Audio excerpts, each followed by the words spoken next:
जी बेटा, मैंने आपसे ये कहा था कि हम आज की क्लास में टाइप्स ऑफ टेस्ट डेटा करेंगे और उसकी पास्ट में प्रैक्टिस करेंगे। ये तो हमें करना ही करना है। अगर टाइम बचा तो हम ये कि टाइप्स ऑफ वैलिडेशन और वेरिफिकेशन भी कर लेंगे, लेकिन अगर हम टाइप्स ऑफ टेस्ट डेटा की ज़्यादा प्रैक्टिस करते हैं तो चलो आज ये एक ही टॉपिक हमारा हो पाएगा, ये हम आराम से कर लेंगे। अच्छा, टाइप्स ऑफ टेस्ट डेटा करने से पहले मैं आपको थोड़ा सा रिमाइंड करवाऊँ हम कि when we started discussing SDLC and PDLC, I think it was might be first और सेकंड क्लास हमारी, जब हमने प्रोग्राम डेवलपमेंट लाइफ साइकिल या SDLC पढ़ा था। अच्छा हमाद, आपकी तरफ से ना बेटा नॉइज आ रहा है, तो आप अपना माइक म्यूट कर दो। जब कुछ पूछना अच्छा हो तो फिर सही है आप ऑन कर सही है। दें। अच्छा, सो हमने SDLC system development life cycle, और या उसको हम कहते हैं PDLC program development life cycle, जब हमने वो पढ़ा था तो उसमें हमारी पहली स्टेज थी एनालिसिस, फिर डिज़ाइन, फिर कोडिंग, और फिर आखिरी स्टेज उसमें हुआ करती है हमारी टेस्टिंग की स्टेज। अच्छा, टेस्टिंग के बारे में मैंने आपको ये बताया था कि टेस्टिंग इज दैट स्टेज के whenever any programmer, any software designer is designing a program, is creating और developing a software, so before handing it to the client, client जिसके लिए भी वो बना रहा है, तो उसको देने से पहले उस प्रोग्राम को, उस सॉफ्टवेयर को टेस्टिंग के फेज से गुजारना होता है, ताकि उसके रिस्पॉन्सेज को चेक किया जा सके, देखा जा सके कि किस तरह से वो हमारा प्रोग्राम डिफरेंट तरह की सिचुएशंस में और सिनेरियोज में रिस्पॉन्ड कैसा कर रहा है। ठीक है ना, जैसे एक आप साइंस फेयर के लिए कोई साइंस प्रोजेक्ट बना रहे हो अपने स्कूल में, तो एग्जीबिशन डे से पहले आप खुद उसको और आपके टीचर्स उसको अच्छी तरह से टेस्ट और चेक करके, चला के, हर तरह से उसको देख लेते हैं, ताकि उस वक्त ऑन दैट पर्टिकुलर डे जब उसको लोगों के सामने एग्जीबिशन में रखा जाए तो उस वक्त कोई प्रॉब्लम ना आए। तो इसी तरह से जब एक प्रोग्राम बन जाता है तो उसको टेस्ट डेटा देके देखा जाता है, उसके रिस्पॉन्सेज को चेक किया जाता है, और इसको हम कहते हैं ड्राई रन करना। ड्राई रन करना मीन्स उसको चला के एक्चुअल उसकी एग्जीक्यूशन की तरह उसको चला के चेक करके देखना। और ये टेस्ट डेटा, याद रहे, ये वो डेटा होता है जो कि यूजर ने नहीं देना, ये हम खुद ही दे के देख रहे होते हैं। यानी यूजर तो बाद में इसको यूज करेगा, जब ये हैंड ओवर कर दिया जाएगा किसी क्लाइंट को जिसके लिए हमने बनाया, वो अपने यूजर्स को देगा, वो चलाएंगे, उसको यूज करेंगे। बट अभी तो ये डेवलपर, यानी अगर हमने इसको बनाया तो हमारे पास ही है ये प्रोग्राम या ये सॉफ्टवेयर, और हम ही इसको डिफरेंट तरह के डेटा देके देखेंगे, और वो डिफरेंट तरह के डेटा हम टेस्टिंग के लिए दे रहे होंगे, जब भी उस डेटा का नाम या इस टॉपिक का नाम है हमारा टेस्ट डेटा। अच्छा, अब मैं जरा स्क्रीन शेयर पे कुछ नोट्स भी ओपन कर लेता हूँ। तो हमारा जो टेस्ट डेटा की टाइप्स हैं, ये तो आपको क्लियर आई थिंक हो गया होगा। आप मुझे इमोजी से भले बता दें हमाद के टेस्ट डेटा क्या होता है, उसकी क्या ज़रूरत है, ये तो आई थिंक क्लियर हो गया होगा आपको। ठीक है, अब टेस्ट डेटा की टाइप्स हमारे सिलेबस में क्या क्या है जरा वो देख लेते हैं। सबसे पहले हम बात कर लेते हैं नॉर्मल टेस्ट डेटा की। नॉर्मल टेस्ट डेटा क्या है?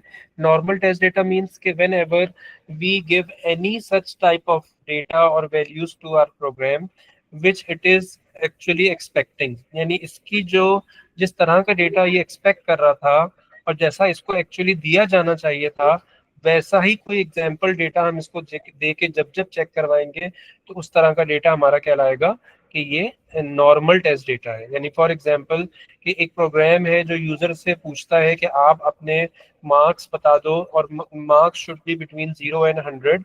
अब अगर हम इसको टेस्ट डेटा की वैल्यूज, कोई भी वैल्यूज दें जो 0 और 100 के अंदर अंदर बीच बीच में हो, तो वो जाहिर है ये एक्सपेक्ट कर रहा है इसी तरह की वैल्यूज, आइडियली यही चाह रहा है कि बच्चा अपने मार्क्स बताए तो 0 और 100 के बीच में होंगे। तो अगर हम इसको ऐसी कोई भी वैल्यू देंगे जो 0 और 100, यानी इसके लिए जो एक्सेप्टेबल रेंज है उसके अंदर अंदर की होगी, तो इट मीन्स हम ये इसको नॉर्मल टेस्ट डेटा देके देख रहे हैं। यानी ये वो टाइप ऑफ टेस्ट डेटा है जो ये एक्सपेक्ट करता है या जो इसकी एक्सपेक्टेशंस के अकॉर्डिंगली होती हैं, और उसके दिए जाने पर ये कैसा रिस्पॉन्ड करता है, क्या बिहेव करता है, ये हम चेक करवाना चाह रहे होते हैं कि इन केस, और जो कि मोस्ट लाइकली चांसेस हैं कि भाई यूजर आएगा और वो एक्सेप्टेबल रेंज के अंदर अगर डेटा देता है, यानी नॉर्मल टेस्ट डेटा अगर हो, तो हमारा प्रोग्राम किस तरह से रन करता है। ठीक है, तो एक तरह की टेस्टिंग तो ये हो जाती है यूजिंग नॉर्मल टेस्ट डेटा। दूसरा है abnormal test data. Abnormal test data means यानी ऐसा डेटा देके चेक करना अपने प्रोग्राम को जैसा ये एक्सपेक्ट ना कर रहा हो या इसके एक्सेप्टेबल रेंज के बाहर हो, यानी एक एबनॉर्मल तरह की चीज हो।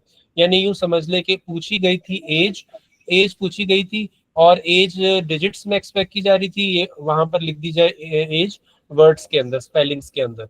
ठीक है, मार्क्स पूछे जा रहे थे बिटवीन 0 एंड 100, लेकिन मार्क्स दे दिए जाए इस एक्सेप्टेबल रेंज से बाहर, चाहे वो 100 अबव कोई भी नंबर दे दिया जाए या वो अंडर 0 कोई भी नंबर दे दिया जाए, तो वो एक्सेप्टेबल रेंज के बाहर का कोई भी डेटा जो होगा वो एबनॉर्मल टेस्ट डेटा होगा।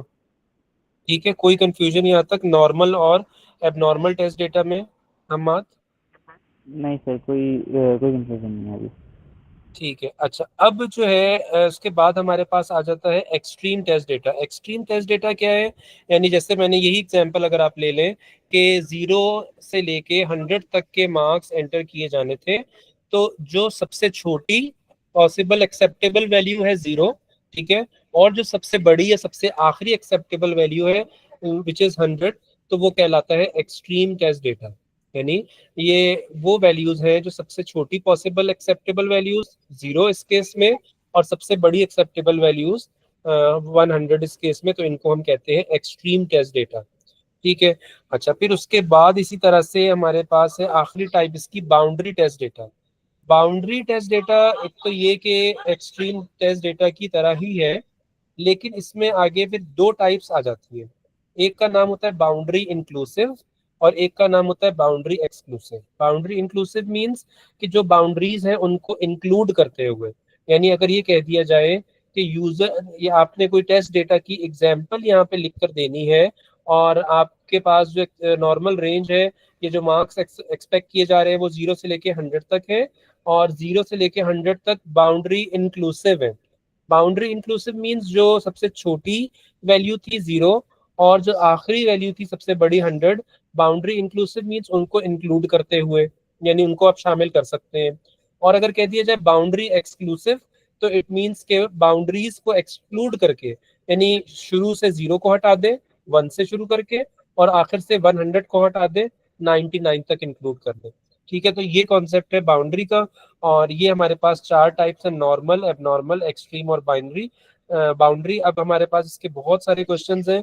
अब मैं आपको डायरेक्टली क्वेश्चंस पे लेके जाता हूँ, और क्वेश्चंस काफी निस्बतन आसान ही लगेंगे आपको, जल्दी कर लेंगे। तो आज हम फिर ये के टाइप्स ऑफ वैलिडेशन भी स्टार्ट कर लेंगे। मैं वही डॉक्यूमेंट दोबारा खोलने लगा हूँ जिससे मैंने लास्ट टाइम आपको करवाए थे क्वेश्चंस।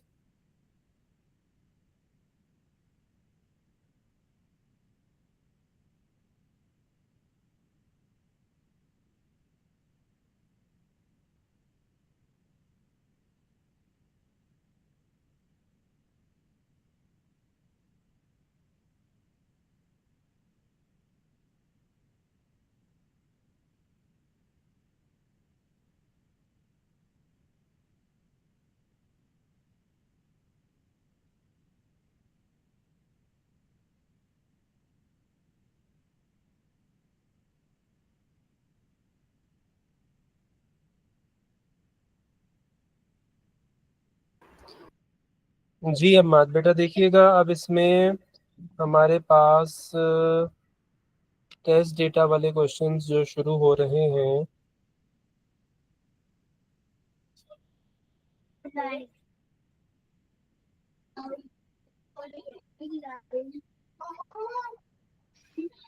ये शुरू हो रहे हैं अराउंड 58 59 से।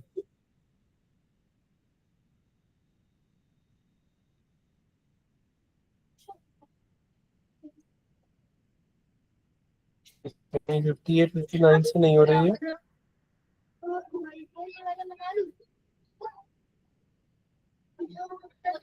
जी, यहाँ से एक सेकंड रुकिए जरा।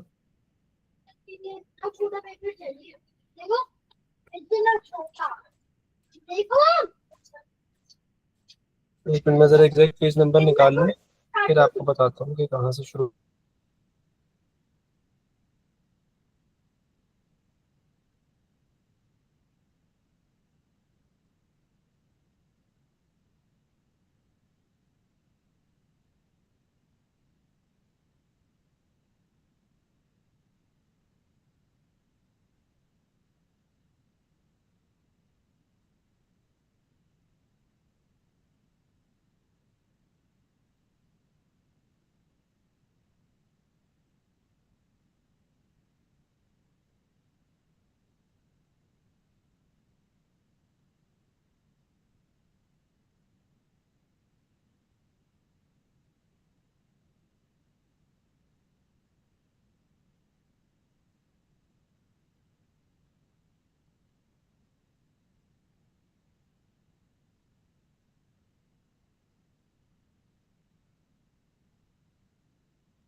जी हमाद बेटा, जैसे पहले एक सवाल आया हुआ है हमारे सामने, सिंपल मैच द कॉलम का है, 4 मार्क्स का है।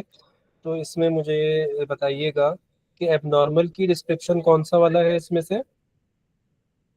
Third, a value that is rejected. Value that is rejected, fourth वाला, ठीक है, एबनॉर्मल का हो गया। बाउंड्री का बताइएगा। बाउंड्री है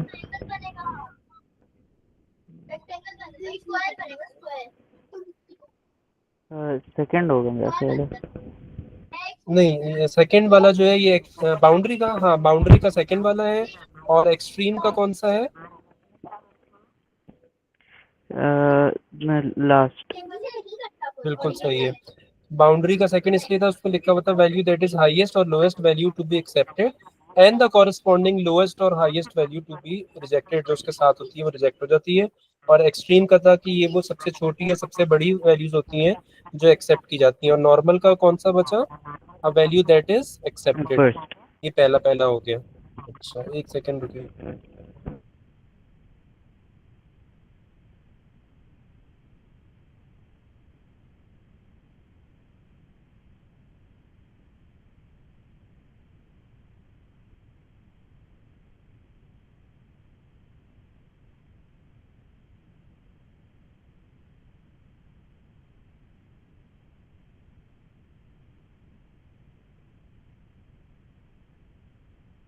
अच्छा, आगे चलते हैं बेटा। इसके बाद जो है अगले सवाल में वो कह रहे हैं, algorithm has been written to test if an integer that is input is in the range 5 to 10 inclusive. Identify an example of suitable test data for each test data type. यानी उन्होंने टाइप के नाम लिख दिए हैं, आपने एक एक एग्जांपल दे देनी है for each test data type. तो एबनॉर्मल के एबनॉर्मल लिए हम होगी। क्या दे जी, सकते हैं? एबनॉर्मल होगी 4 और 11। कोई भी ऐसी वैल्यू जो 5 और 10 के अलावा, 1 ले लें, 2 जी ले लें, 3 ले लें, और 10 के ऊपर कोई भी 15, 20, 1000, 500 जी। कुछ भी, ये सब एबनॉर्मल है, ठीक है। अच्छा, बाउंड्री में कौन सी लेंगे हम? बाउंड्री में एक मेरा ख्याल है 5 और 10 और 4 फाइव और और 10 भी ले 11। सकते हैं, अच्छा। बिल्कुल सही है। और 5 और 10 बाउंड्री होने के साथ साथ और क्या क्या होगी? एक्सट्रीम। एक्सट्रीम भी होगी। और नॉर्मल में कोई भी वैल्यू ऐसी कौन सी ले सकते हैं जो, कोई भी नंबर जो कि विद इन 5 और 5 एंड 10। 10 के बीच में हो, ठीक है। इवन कि अगर मैं 10 को नॉर्मल कहूँ तो वो भी बात सही है, क्योंकि 10 इंक्लूसिव, 10 तक उन्होंने कहा है कि शामिल है, आप ले सकते हैं। यानी अगर आपसे एक और सवाल में पूछा जाए कि एक वैल्यू यूजर ने टेस्ट डेटा दिया 10, तो वो एक वक्त में क्या क्या है, तो 10 जो है एक वक्त में जो है वो एक्सट्रीम टेस्ट डेटा की भी एग्जाम्पल है और नॉर्मल की भी एग्जाम्पल है। सही है ना? बाउंड्री की भी होगी ना। बाउंड्री की भी होगी, बिल्कुल। अच्छा जी।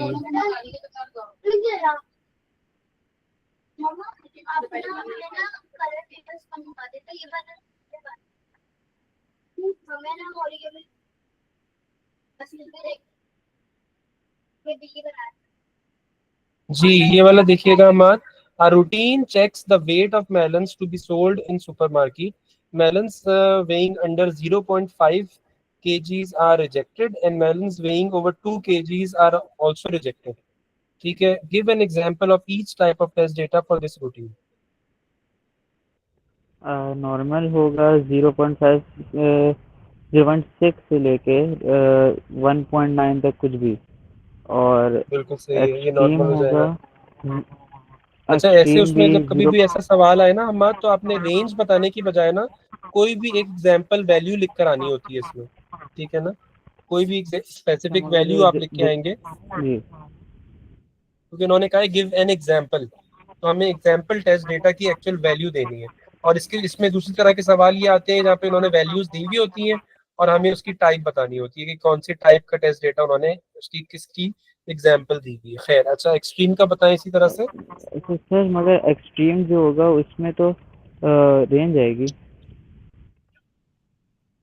वो कह रहे हैं कि 0.5 से लेके 0.5 से जो अंडर है वो भी रिजेक्टेड है, और 2 अबव भी रिजेक्टेड है, ठीक है।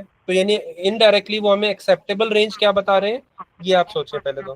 0.5 से लेके 2। 5 से लेके और 2 तक हमारी एक्सेप्टेबल 2। रेंज है, तो यही वैल्यूज हमारी 0.5 और पूरा पूरा 2 kg, ये हमारी एक्सट्रीम की एग्जांपल हो जाएंगी। सही है, सही। चाहे जी। आप ये 2 वैल्यू लिखें या कोई और एक लिख दें। और एबनॉर्मल में 0.5 से नीचे कोई भी और 2 से ऊपर कोई भी। बिल्कुल बिल्कुल, ठीक है। अच्छा जी, इसके बाद आगे चलें जी। A routine checks the age and the height of the children who are allowed to enter a play area. The children must be less than 5 years of age and under 1 meter in height. वो कह रहे हैं कि वहाँ पे जो allow किए जा रहे हैं वो less than 5 years एज वाले और अंडर 1 meter ऑफ हाइट वाले। The first set of test data is, अब उन्होंने टेस्ट डेटा खुद दे दिया, हमसे कहा कि उसकी टाइप बता दें और वो रीजन भी पूछते हैं। तो उन्होंने कहा कि अगर एज 3 है जो कि एक्सेप्टेबल रेंज के अंदर है, अंडर 5 है, और हाइट है 0.82, ये भी एक्सेप्टेबल रेंज के अंदर है, तो इस टेस्ट डेटा की टाइप क्या हुई है माँ? नॉर्मल। नॉर्मल हो गई। और एक जेनेरिक सा रीजन आपने हमेशा देना है नॉर्मल वाले के लिए, आप हमेशा ये लिखेंगे रीजन कि normal test data is given to test the response of the program in case if the data is provided within the acceptable range. ठीक है, या विद इन द, और the data is as per the expected values. ठीक है, ये एक generic सी line हमें लिखनी है कि नॉर्मल टेस्ट डेटा इसलिए दिया जाता है to check the response of the program if the data entered is within the acceptable range. और एबनॉर्मल में आप इसी का उलट लिख दोगे कि abnormal test data is given, is provided to check the response of the program, that whether it is rejecting it or not, and to see the response if the data is entered outside the acceptable range। ठीक है, अच्छा जी। जी, फिर वो कह रहे हैं provide to additional sets of test data.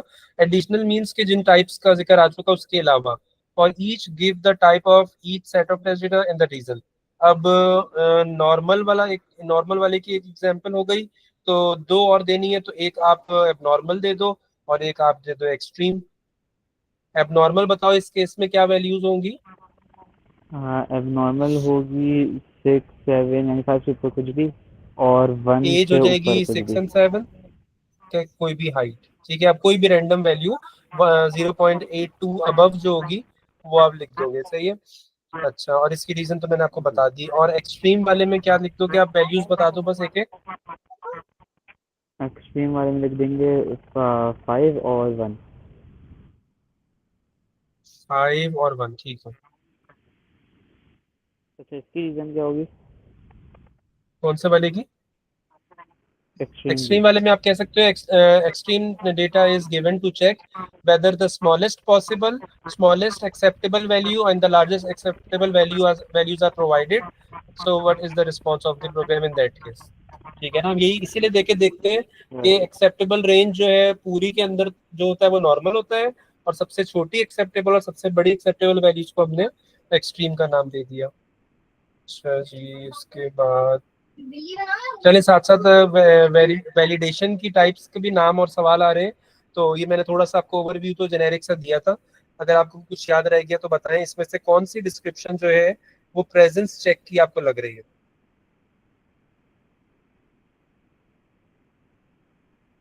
Presence check की आखिरी वाली, ensure that some data has been अच्छा एंटर्ड। ठीक है, हाँ, यानी कोई फील्ड एम्प्टी ना रहे, ये वहां पर इसका काम ही होता है। जैसे गूगल फॉर्म्स में कोई फील्ड या साइन अप कर रहे होते हैं कोई फॉर्म जीमेल वगैरह का, वहां पे खाली छोड़ दें जानबूझ के या गलती से, तो वो आगे प्रोग्रेस होने नहीं देता, वो कहता है कि पहले ये मैंडेटरी फील्ड है आप इसको फिल करेंगे। ठीक है, अच्छा, रेंज चेक किस लिए होता है, उसकी कौन सी डिस्क्रिप्शन है? फर्स्ट वाली मेरा ख्याल है। Numbers between the two given values, हाँ, एक स्पेसिफिक रेंज के अंदर अंदर हो। ठीक है, जैसे कि कहा जाए कि डिस्काउंट मिलेगा फॉर एग्जांपल जो 60 अबव एज वाले हैं, 60 से लेके 80 तक वालों को मिलेगा, तो अब अगर ये चीज हम मेक श्योर कर रहे हैं तो ये हमारा रेंज चेक हो गया। ठीक है, टाइप चेक कौन सा होगा और लेंथ चेक कौन सा होगा? टाइप चेक है data of a particular specified type, और स्पेसिफिक लेंथ टाइप, चेक उसके सही नीचे है, वाला data contain an exact number of characters. बिल्कुल। लेंथ चेक जैसे हम पासवर्ड्स वगैरह में देखते हैं। ठीक है,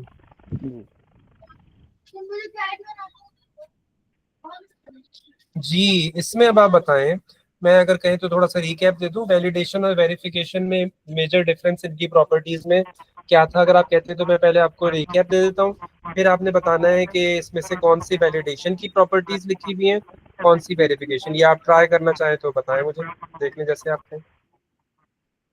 एक बार ट्राई कर लेता हूँ। चलिए बताएं। पहले लिखा हुआ है to automatically check the accuracy of a bar code. अब वर्ड आया वेरिफिकेशन। ऑटोमेटिकली। नहीं, उस दिन मैंने आपको एक खास बात ये बोली थी कि वैलिडेशन की जितनी टाइप्स हैं वो ऑटोमेटिक मेथड कंसीडर होते हैं, और वेरिफिकेशन की जितनी भी टाइप्स हैं वो मैनुअल मेथड कंसीडर होते हैं या नॉन ऑटोमेटिक कंसीडर होते हैं। तो जब इसमें वर्ड आ गया to automatically check the accuracy of a barcode, तो इट मींस ये हिंट था हमारे लिए कि ये वैलिडेशन की टाइप है।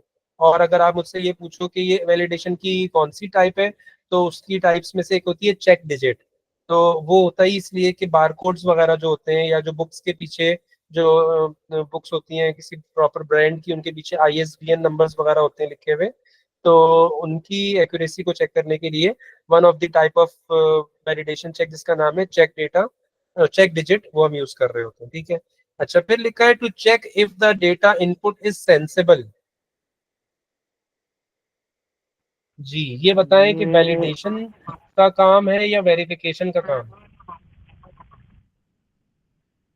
ये तो वेरिफिकेशन का काम है। नहीं, ये भी रॉन्ग। उसकी वजह ये वेरीफाई। है कि देखें, क्यों? वेरिफिकेशन जो है, सुने, वेरिफिकेशन में हमने दो टाइप्स पढ़ी थी। एक का नाम होता है डबल एंट्री मेथड, ठीक है, और दूसरे का नाम होता है स्क्रीन चेक, या जिसको हम विजुअल चेक भी कहते हैं।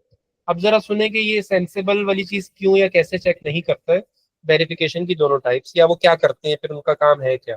देखिए, वेरिफिकेशन की दोनों टाइप्स का फोकस क्या होता है या गोल क्या होता है कि डेटा एज पर जैसा सोर्स था वैसा ही एंटर कर दिया जाए। यानी अगर हम डबल एंट्री मेथड की बात करें, तो डबल एंट्री मेथड क्या चीज इंश्योर करता है, जैसे आप पासवर्ड लिख रहे हैं कहीं पे, ठीक है, और पासवर्ड लिखते वक्त आपने, आपसे एक दफा पासवर्ड पूछा गया, आपने लिख दिया, आपसे दूसरी दफा फिर पासवर्ड पूछा गया, तो इसका मकसद यहाँ पर ये नहीं होता कि आपको याद ये दिलाया जाए कि पासवर्ड सही है या गलत। आप बस वो ये मेक श्योर कर रहा होता है कि जो पहली दफा लिखा गया वही सेकंड टाइम वही सेम जो है वो एंटर किया जाए। ठीक है। इसी तरह स्क्रीन या विजुअल चेक में भी सेंसेबल होना ना होना ये चीज नहीं देखी जा रही होती, सिर्फ ये देखा जा रहा होता है कि जो यूजर ने एंटर करना था क्या वही किया या नहीं किया। जैसे आपने, आपसे पूरा एक फॉर्म भरवाया गया कि अपना नाम एंटर करें, parents name, address, CNIC number, और जब आपने फिल कर लिया तो बिफोर सबमिशन आपको एक दफा दिखाया गया, आपने स्क्रीन पे देखा, विजुअली चेक किया, तो बस आप सिर्फ कंपेयर कर रहे हैं कि हाँ ये वही है जो मैंने एंटर करना था, एज वही है, नेम वही है। ठीक है, तो ये है कि ये सेंसेबल होना या as per the acceptable range होना या लॉजिकल होना, ये सारे काम वेरिफिकेशन के नहीं है, ये सारे काम है किसके, वैलिडेशन के। वैलिडेशन जैसे क्या क्या तो देख रहा होता है, इसमें रेंज जी, चेक में। बोले। तो इसमें कौन सा चेक लगता है वैलिडेशन?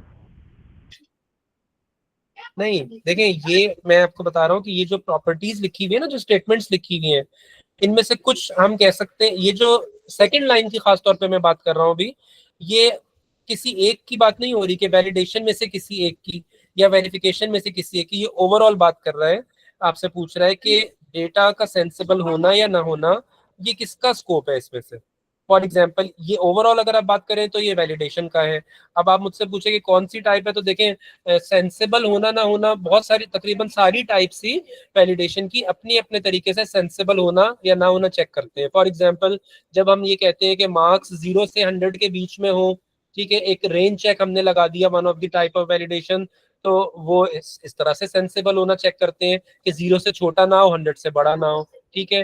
किसी सिनेरियो में पासवर्ड की लेंथ को मेक श्योर करने के लिए 8 कैरेक्टर्स का ही हो, तो लेंथ चेक लगा दिया, तो वहां पर ये इस तरह से सेंसेबल होना चेक करते हैं कि पासवर्ड 8 से छोटा या 8 कैरेक्टर से बड़ा ना हो। ठीक है। कहीं पर हमने टाइप चेक इसलिए लगाया कि कोई ईमेल एड्रेस ना डाल सके ऐसा जिसमें @ का साइन ना हो, लाजमी होना चाहिए, तो वहां पर वो ये चीज मेक श्योर कर रहा होता है कि इस लिहाज से वो सेंसेबल हो। बात समझ आ रही है? क्लियर हुआ कि ये क्यों वैलिडेशन है, हमने कहा। बोले हम। जी जी जी। अच्छा, फिर तीसरी स्टेटमेंट में वो कह रहे हैं to check if the data input matches the data that has been supplied. बहुत साफ है, ऑब्वियस है कि किसकी बात हो रही है। अभी अभी मैंने आपको बताई थी बात, क्या ख्याल है वेरिफिकेशन। इसके बारे में? बिल्कुल, मैंने अभी अभी आपसे कहा था कि वेरिफिकेशन का टारगेट या गोल सिर्फ ये होता है कि जो डेटा इनपुट किया जाए वो दोनों मैच कर जाए आपस में, ठीक है। चाहे वो गलत ही आपने दोनों दफा लिख दिया, फॉर एग्जांपल आपने पासवर्ड अपना रखना था ABC786, तो आपने ABC787 रख दिया। अब जो पहली दफा रखा है वो चाह रहा है कि दूसरी दफा पर भी वही हो, उसको इससे गर्ज नहीं है कि आप लिखना क्या चाह रहे थे और एक्चुअल में क्या लिखा गया, ठीक है। तो सेम हो, बस ये स्कोप होता है हमारे वेरिफिकेशन का। तो ये सेकंड लास्ट जो लाइन है, स्टेटमेंट है, ये वेरिफिकेशन की बात कर रही है। फिर आखिरी लाइन में कहा to automatically check that all the required data fields have been completed. इसमें आप बता सकते हैं साफ साफ, ऑटोमेटिक का वर्ड आ गया अगेन, तो वैलिडेशन। क्या चीज है? वैलिडेशन। और स्पेसिफिकली वैलिडेशन। कौन सी टाइप की बात हो रही है वैलिडेशन की, वो भी इसमें नजर आ रहा है कि कौन सी टाइप है जो ये मेक श्योर करती है कि all required presence data check. Fields presence check. क्योंकि इसमें हमें साफ नजर आ रहा है कि कौन सी टाइप की इसमें प्रॉपर्टी उन्होंने डिस्क्राइब कर दी। फिर उन्होंने जैसे यहाँ पे कहा explain the difference between a validation check and a verification check. तो हम कह सकते हैं कि एक डिफरेंस तो हम ये बता सकते हैं, validation checks are kind of automatic methods whereas verification is manual method. फिर इनकी टाइप्स के नाम भी बता सकते हैं, लेकिन सबसे इंपॉर्टेंट बात जो बताने की है यहाँ पर वो ये कि the scope of validation check is to make sure that data is sensible, comma as per expected और within the acceptable range. ये सब चेक करने का स्कोप होता है वैलिडेशन का। And the scope of verification is just to make sure that data is entered as it is intended to be entered, ठीक है। तो ये हमारा वेरिफिकेशन का हमने मेन प्रॉपर्टी बता दी और वैलिडेशन की, ठीक है जी। फिर बी वाला आप बताने की कोशिश करें। वो कह रहे हैं describe using an example how data could be verified on data entry. यानी उन्होंने खुद ये बता दिया कि वेरीफाई करवाना है, तो डेटा एंट्री के टाइम पर उन्होंने, यानी आपसे वो पूछना ये चाह रहे हैं कि one of the type of verification बता दें। उसमें तो मैं ये रखूँगा कि for example like when typing an पहले तो आप टाइप का नाम बताएं ना, पासवर्ड फॉर एन वेरिफिकेशन की ईमेल। कौन सी टाइप हमसे वो डबल कहना एंट्री। चाह रहे हैं उसका। डबल एंट्री मेथड, ठीक है, सही है, बिल्कुल सही है, डबल एंट्री तो ही बतानी है। और नाम का एक नंबर होगा, थोड़ा सा आप उसको डिस्क्राइब कर देंगे तो दूसरा नंबर उस चीज का होगा, ठीक है। डिस्क्राइब ये करूँगा कि we would first enter a password and we would again enter the same enter the password, same password so that it can be verified. ठीक है, सही है। फिर आ गया ये टाइप्स ऑफ टेस्ट डेटा का सवाल। वो ये कह रहे हैं कि programmer has written a routine to check that prices are below $10, these values are used as test data, explain why each value was chosen. 10.00 है तो इसकी टाइप भी बता दें, और एक तरह से उन्होंने कहा है कि साथ रीजन भी बता दें। ये एक्सट्रीम भी है और ये है बिलो 10 एक्सट्रीम भी तो है और 10 बाउंड्री रेंज भी से है। बाहर है। नॉर्मल तो इसको नहीं कह जी सकते, बाउंड्री भी है। क्योंकि उन्होंने कहा था नॉर्मल तो बिलो का, क्योंकि वर्ड लिखा हुआ था, ठीक है। तो आप अगर ऐसा हो ना तो फिर आप इसमें कुछ को कोई एक नाम देके और उसको आप उसकी रीजन आप बता सकते हो, ठीक है, क्योंकि हमें नाम भी बताना है और उसकी मेन रीजन। नाम से ज्यादा उन्होंने पूछा है explain why each value was chosen, तो उन्हें रीजन से ज्यादा यहाँ पर इंटरेस्ट नजर आ रहा है। तो आप जो है इसकी रीजन बता दोगे कि why extreme data is use. अच्छा, व्हाट अबाउट 9.99, ये कौन सी टाइप का टेस्ट डेटा कहलाएगा? अच्छा सर एक बात जो 10 है तो जी इसमें जी, लिखा है बिलो प्राइस है बिलो $10। तो जो 10 जी होगा वो आउटसाइड ऑफ रेंज होगा तो ये फिर एबनॉर्मल और बिल्कुल, बाउंड्री में आ जाएगा, बाउंड्री, एक्सट्रीम में तो नहीं होगा फिर। हाँ, एबनॉर्मल और बाउंड्री, बिल्कुल, क्योंकि बिलो 10 कहा था, तो 10 बिलो 10 मींस उनके लिए एक्सेप्टेबल था 9.99 तक, ठीक है। तो ये जस्ट बाहर का है, जस्ट बाहर का होने की वजह से ये बाउंड्री भी है, और रेंज से बाहर होने की वजह से ये एबनॉर्मल भी है, ठीक है, सही कहा आपने। अच्छा, और और 9.99 9.99 जो है, होगा वो है नॉर्मल और एक तो नॉर्मल भी है, एक्सट्रीम। एक्सट्रीम एक्सट्रीम और भी है, क्योंकि बाउंड्री ये भी। वो, हाँ, बाउंड्री इंक्लूसिव भी है उस लिहाज से, और एक्सट्रीम भी है क्योंकि आखिरी एक्सेप्टेबल वैल्यू है, लार्जेस्ट एक्सेप्टेबल वैल्यू है, और विद इन रेंज भी है, तो नॉर्मल भी होगा, ठीक है। अच्छा, TEN 10 लिख दिया उन्होंने तीसरे में। ये तो एबनॉर्मल होगा। हाँ, क्योंकि ऑल्दो वो भले रेंज के अंदर का भी कोई लिख देते, लेकिन स्पेलिंग्स में लिखेंगे तो वो एबनॉर्मल ही हमेशा कंसीडर होगा। ठीक है। सही।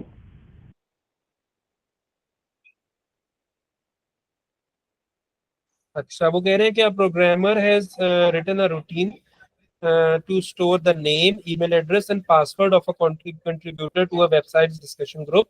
The programmer has chosen to verify the name, email address, and password. Explain why verification was chosen and describe how the programmer would verify this data.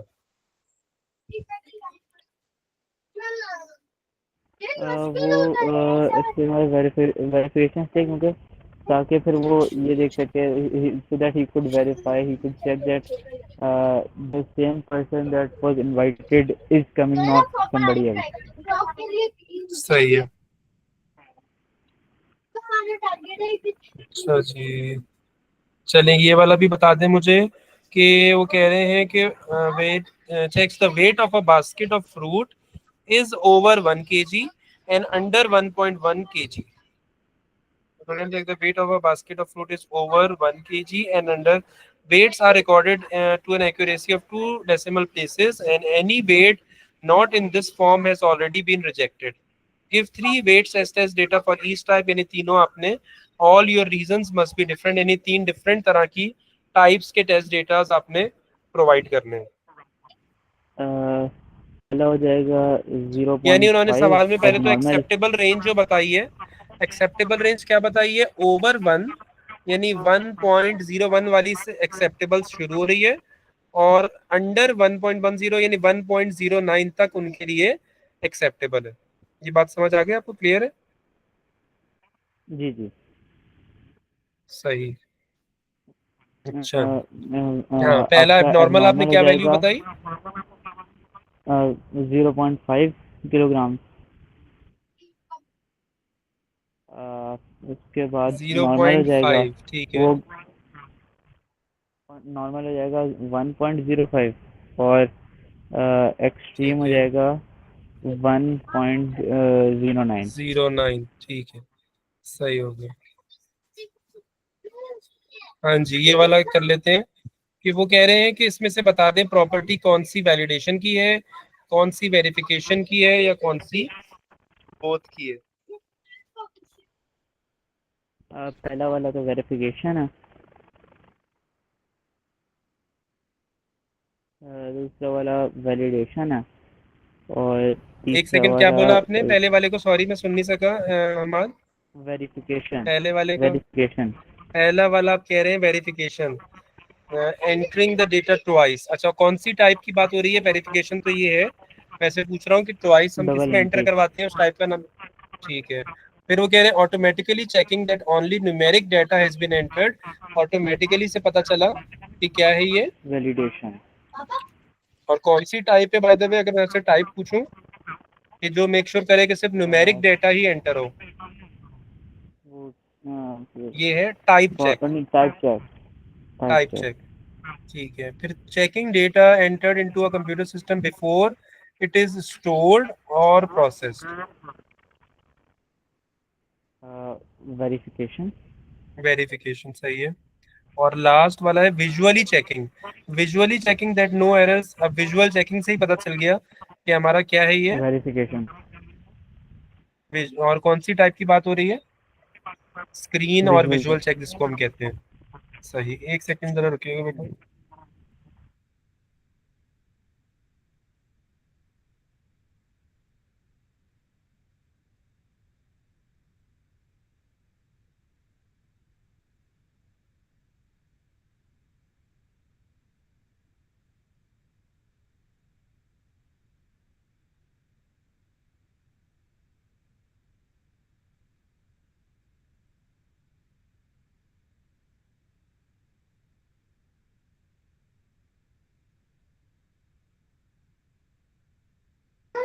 अच्छा जी, अब आगे चलते हैं।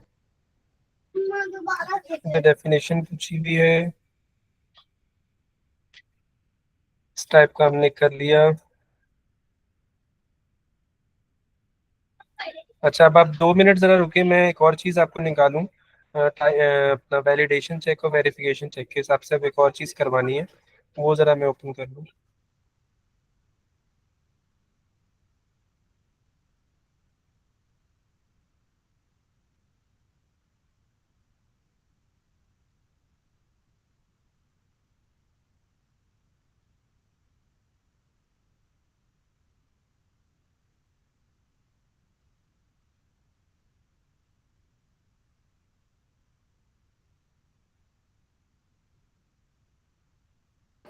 जी अम्माद, ये देखिएगा, अब हमने क्या कहते हैं, टाइप्स ऑफ टेस्ट डेटा तो काफ़ी सारी क्वेश्चंस कर लिए। अब ज़रा हम वैलिडेशन चेक जो हमने थ्योरेटिकली तो काफ़ी डिस्कस कर लिए हैं, अब हम करते ये हैं कि उसको सूडो कोड में किस तरह से अप्लाई होते हैं ये, वो ज़रा देख लेते हैं। ये देखें, यहाँ से अब शुरू हो रहा है ये रेंज चेक जैसे कि है। अब सिनेरियो देखें कि अब कोई भी ऐसा सवाल, चाहे वो छोटा हो या बड़ा हो, और उसमें कह दिया जाए, जैसे यहाँ पे कहा गया है कि for example a percentage being between 0 and 100 inclusive, और a date in April is between 1 and 30 inclusive. तो जब भी कुछ इंक्लूड करने को कहा जाए, और उसके लिए आप, अच्छा बाय द वे, ये जितने भी वैलिडेशन चेक्स हैं ये कंडीशनल स्टेटमेंट के थ्रू हम लगा रहे होते हैं, ठीक है, इनकी कोई अगर अलग से कोई शक्ल या हैयत नहीं होती। ठीक है, अब जैसे यहाँ पर अब आप देखो कि सबसे पहले यूजर को प्रॉम्प्ट दिया जा रहा है, मैसेज दिया जा रहा है कि enter a number between 0 and 100। ठीक है, अब रिपीट अंटिल लूप शुरू हुआ, और उन्होंने कहा रिपीट लूप में input number, if number is less than 0 और नंबर इज ग्रेटर देन 100, यानी 0 से 100 तक इंक्लूसिव हमारे लिए एक्सेप्टेबल था। तो अगर नंबर 0 से छोटा हो या नंबर 100 से बड़ा हो, देन आउटपुट क्या कर दो कि number is not between 0 and 100, या नंबर एक्सेप्टेबल रेंज में नहीं है, प्लीज ट्राई अगेन। और इस पे हमारा ये खत्म हो गया। एक सेकंड जरा रुकिएगा बेटा।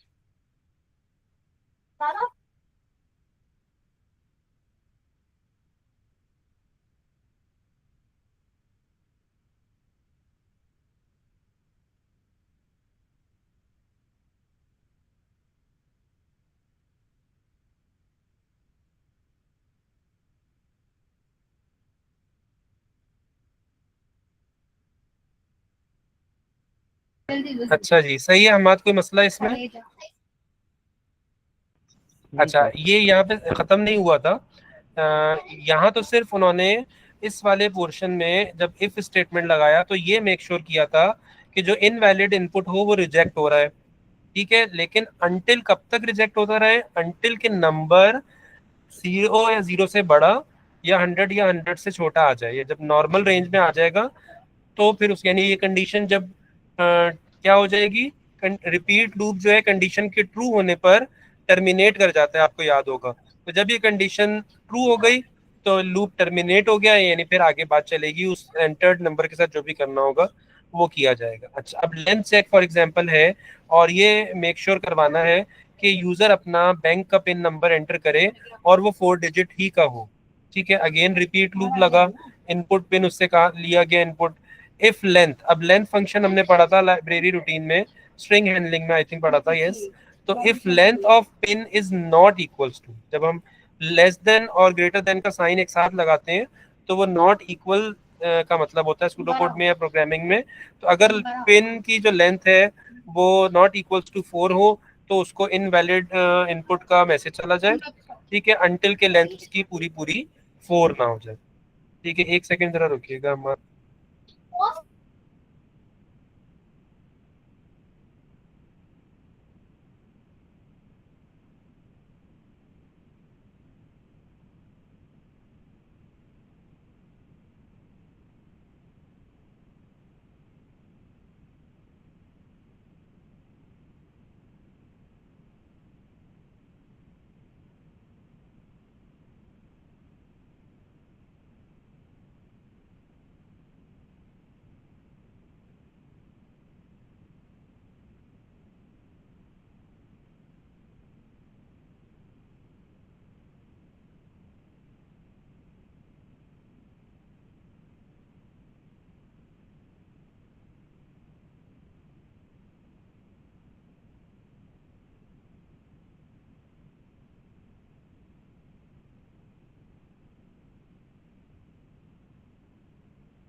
लाइट सही आ रही है? चलो ले लो फिर, मुंह खुला बनी तो आ जाएगा।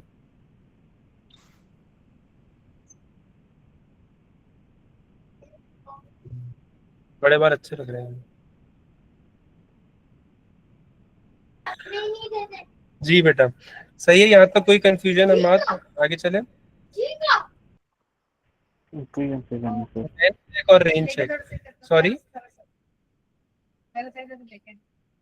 कोई कंफ्यूजन नहीं। ठीक है। अच्छा जी, उसके बाद आगे चले हम तो, फिर उन्होंने, ये तो हो गया। टाइप चेक पर आ जाए। टाइप चेक इंश्योर करती है कि भाई अगर नंबर है, होल नंबर है, या फॉर एग्जांपल कहीं पे स्ट्रिंग आना है, बंच ऑफ कैरेक्टर्स आने हैं, या सिर्फ चार यानी कैरेक्टर टाइप का आना है, तो वो आए तो उसमें जरा देख लेते हैं कैसे लगाया हुआ है।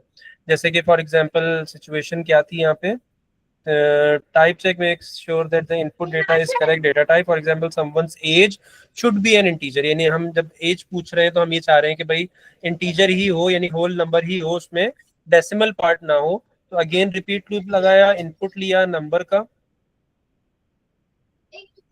इनपुट नहीं, इनपुट लिया नंबर का, और फिर हमने if number not equal to div, अब div कमांड लगाई। div क्या करती है? क्वोशिएंट रिटर्न करती है, और मॉड जो है वो रिमाइंडर रिटर्न करता है। डिव नंबर और उसके बाद क्या लिखा? 1।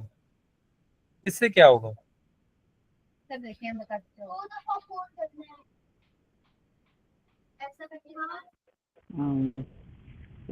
इस नंबर डज नॉट डिव इसका मतलब है कि वो नंबर 1 से ना डिवाइड हो तो। हाँ, यानी अगर वो नंबर 1 से डिवाइड नहीं होता, यानी 1 से डिवाइड ना होने का क्या मतलब है? 1 से डिवाइड देखिए वही नंबर हो पाता है जो, जैसे फॉर एग्जांपल 6 है, अब 6 वन जा 6 ही होगा ना, तो वो होल नंबर है, पूरा पूरा डिवाइड हो रहा है। तो यानी अगर 1 से डिवाइड पूरा पूरा नहीं हो रहा, तो उसके क्वोशिएंट पार्ट में ऊपर 1 नहीं आ रहा, तो इट मींस वो ऐसा कोई भी नंबर है जो कि पूरा पूरा डिवाइड नहीं हो रहा। पूरा पूरा डिवाइड नहीं हो रहा, यानी वो पॉइंट वाला नंबर है, और पॉइंट वाला नंबर है तो वो हमें नहीं चाहिए, तो उस सूरत में आउटपुट हो जाएगा नॉट अ होल नंबर। तब आप सिर्फ नोट ये करें कि किस तरह इफ देन एल्स से ही और लूप्स के अंदर रहते हुए ही, जब हम अपनी मर्जी का या जो भी सवाल में स्पेसिफिक सिचुएशन बताई हुई है उसके अकॉर्डिंगली रेंज के अंदर रहते हुए इनपुट करवा रहे हैं, स्पेसिफिक लेंथ का इनपुट करवा रहे हैं, स्पेसिफिक टाइप का इनपुट करवा रहे हैं, यही बस एक्चुअल हमारी वैलिडेशन है जो कि हम अप्लाई करते हैं सूडो कोड। ठीक है।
जी।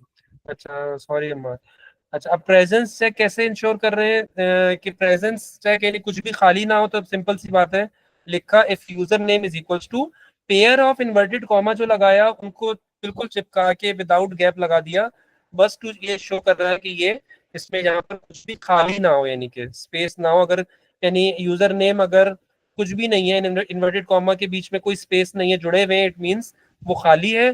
खाली है तो इट मींस हमें खाली नहीं चाहिए, प्रेजेंस चेक रिजेक्ट हो गया, तो उसको इनवैलिड का या नो यूजर नेम एंटर्ड या ऐसी फील्ड्स में कुछ इनपुट नहीं दिया गया, ऐसा कोई भी आप मैसेज उसको लिख देंगे। ठीक है, सही समझ आ रहा है बात? जी सर।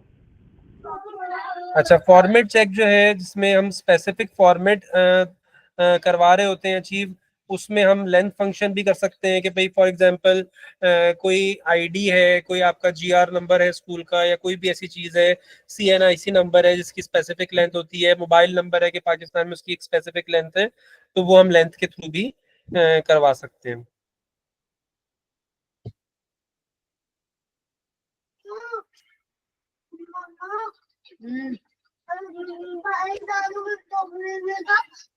अच्छा, चेक डिजिट वाला जो है ये मैं आपको अलग से करवाऊंगा। चेक डिजिट वाला जो है वो, क्योंकि मुझे उसके लिए आपको थोड़े से स्टेप्स दूसरे कराने पड़ेंगे, वो हम बाद में करेंगे। तो चेक डिजिट वाले के अलावा कोई कंफ्यूजन है तो पूछ लें अम्मा।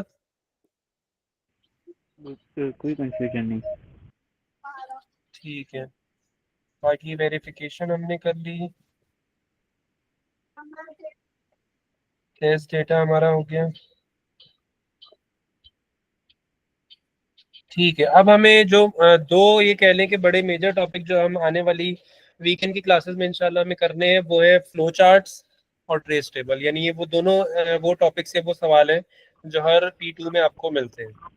तो फिर आप यूँ समझ लो कि सर फंक्शन एंड प्रोसीजर भी यहाँ सॉरी हाँ रहता है, लेकिन अब मैं जी फंक्शन जी। एंड प्रोसीजर से पहले आपको ये करवाना चाहूंगा। उसकी वजह ये कि अब तक देखा जाए तो हमने जो सारे टॉपिक्स कवर किए हैं ना, वो सूडो कोड ही किए हैं। तो बेहतर ये है कि अब हम सूडो कोड को थोड़ा रोक के और यूं कह लो कि ट्रेस टेबल और फ्लो चार्ट ये कर ले, क्योंकि ये दो बिल्कुल अलग सवाल है।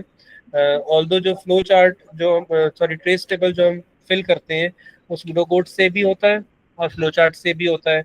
और फ्लो चार्ट जो है वो हमें बनाना होता है किसी भी सवाल में। जैसे आप जब भी सूडो कोड का सवाल देखा तो वहाँ लिखा होता है कि राइट सूडो कोड और अदरवाइज। अदरवाइज मीन्स आप फ्लो चार्ट भी उसका बना सकते हैं जिसमें आप ज्यादा कॉन्फिडेंट हो, तो वो डायग्रामेटिक रिप्रेजेंटेशन होती है। तो अब हम ये करेंगे कि आने वाली क्लास में किसी एक दिन में ट्रेस टेबल और किसी एक दिन में फ्लो चार्ट वो करके, और फिर जब फंक्शन एंड प्रोसीजर हो जाएगा तो फिर तो आप सिनेरियो बेस्ड क्वेश्चन भी इंशाल्लाह करने के काबिल हो जाओगे। तो यूँ समझो सर हमारा बहुत बड़ा ये पोर्शन थोड़ा सा कवर हो गया जी। मेरा ख्याल था जी जी, कि कुछ पूछ रहे थे? टेस्ट टेबल एक दफ़ा कर लेते हैं, मगर फ्लो चार्ट में काफ़ी प्रैक्टिस है, तो आप इसमें भी वर्कशीट भेजेंगे प्योरली फ्लो चार्ट की हो, तो मैं वो अटैम्प्ट करके आपको भेज दूंगा, और फिर हम अच्छा अपना चलो, सूडो कोड के साथ ही कैरी फॉरवर्ड करें। ठीक है। तो आज उसके लिए मैं ये कहूँगा, आप ये कह रहे हो कि ट्रेस टेबल हम कर लें आने वाली क्लास में पहले, ठीक है वो तो हम कर लेंगे। अच्छा, जो आप उसका कह रहे हो ना फ्लो चार्ट का, उसके लिए कोई अलग से वर्कशीट की जरूरत नहीं है, आप सिर्फ ये कर सकते हो जैसे मैंने आपको 3 वर्कशीट्स भेजी थी या 2 भेजी थी। एक थी रिपीट एंटिल की, एक थी वाइल डू एंड वाइल की। आप उन्हीं के क्वेश्चंस को उठाओ और सूडो कोड तो उन सवालों का बनाना आ गया आपको, उन्हीं का आप उन्हीं में से कोई भी सवाल रैंडम उठा लो या तरतीब से कर लो, और उनके फिर आप मुझे फ्लो चार्ट अब बना के दिखाना। तो यानी फ्लो चार्ट के कोई सवाल अलग से नहीं होते हमारे, सवाल और सिचुएशंस और प्रोग्राम वही होते हैं सारे। बस आपने अब उनका सूडो कोड बनाने, चाहे वो बिल्कुल बेसिक सवाल हो या थोड़ा एडवांस हो, वही सवाल रहते हैं। अब इसीलिए एक ही सवाल के ऊपर लिखा जाता है कि राइट सूडो कोड और अदरवाइज। तो इसीलिए यानी कि आप उसका सूडो कोड भी बना सकते हो और उसी सवाल का ही रहते हुए आप फ्लो चार्ट भी बना सकते हो। तो क्या ऐसा सही है, ऐसा कर लोगे आप कि उन्हीं सवाल उन्हीं वर्कशीट्स जी में सर। से आप मुझे फिर, और ये कब आप करके दोगे? अब आप ये बताओ कि कहीं आउटसाइड सिटी गए हुए हो अभी, या अगर गए हुए तो फिर कब तक है आपकी मैं वापसी? अभी आउटसाइड ऑफ सिटी गया हूँ, और मैं कल वापस आ जाऊँगा रात तक, तो मैं चलो आपको ये तो अच्छी परसों बात। करके भेज दूंगा। ठीक है, हाँ अभी तो दिन है ना, जैसे आज है ट्यूसडे, तो यानी अब आपने ये करना कि फ्लो चार्ट कम से कम सैटरडे की क्लास से पहले तक 4 5 6 ऐसे तो बना लेना, बट बेसिक भी बना लेना, थोड़े मीडियोकर टाइप के भी। वो आप बना के फिर मुझे सैटरडे की क्लास से पहले पिक्चर्स भेज देना, ठीक है? फिर हम इंशाल्लाह सैटरडे को ट्रेस टेबल्स करते हैं। सही है बेटा? जी सर। ठीक है अम्मा, चले ठीक है, ओके बेटा, टेक केयर, अल्लाह हाफिज। अल्लाह हाफिज।